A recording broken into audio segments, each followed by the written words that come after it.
Good day, everyone. My name is DAKKSHAN. I am from group number 25, and today I'm going to demonstrate to you how to care for a patient that has just had a hip surgery. Now, before we get into the care of this patient, first of all, why would one need a hip surgery? So, hip surgeries are usually done when a patient has hip fractures.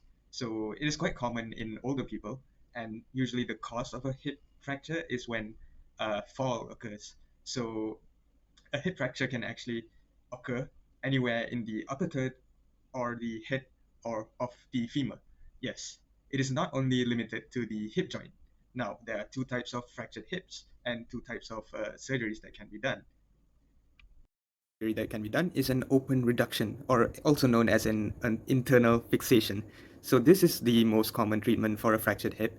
It is actually a surgical procedure that actually in which the surgeon makes an incision, aligns the bone, and then inserts a nail, pin, or rod to hold the bone in place. Surgery that can be done is a total hip arthroplasty, also known as a total hip replacement. So what this is actually done in this surgery is there is an insertion of a hip prosthesis.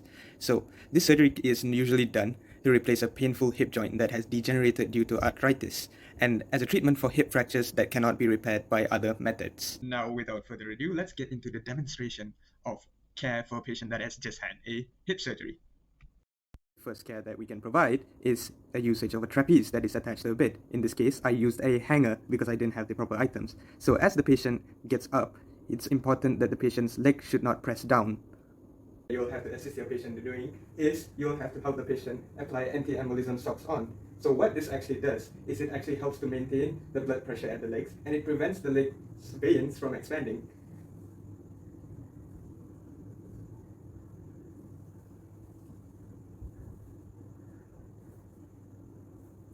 So it will have to be applied up to the thigh.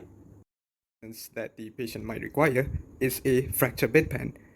It is used for elimination if the patient needs it. So another thing that may assist a patient that has just had a hip surgery is by putting in an abduction pillow in between the legs of the patient. So this helps to keep the patient's feet apart. So actually what this does is it prevents the legs from crossing or making any movement that might affect the site of injury. Now, as for the care of the patient, that is almost about everything that you can do. But there's also something that you can do. You can tell the patient to avoid or refrain from doing things like these, which I will demonstrate right now.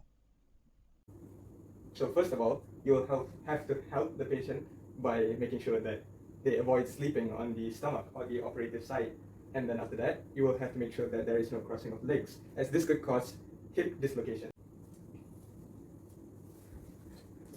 As you can see, my patient is already in a comfortable position, so I will demonstrate this part. So when the patient needs to sit down on a couch or a chair, it shouldn't be on a chair that is too low. It should be at a good height. Other than that, if the patient sits down, they should avoid to lean forward. For instance, if they have to tie their shoe, or if they have to take off their socks or anything like that. As a nursing assistant, we will have to assist the patient in doing these things, such as putting on shoes and putting on socks. This helps because the patient will always maintain good alignment, and it will avoid the patient from dislocating their hips when it's post-surgery. Other than that, the patient should also avoid rotating the hip more than 80 degrees, as it can cause hip dislocation as well. And also, it is important to note that the patient's feet should always be pointed straight. It shouldn't be pointed outward, as this can also disrupt the recovery period of the patient.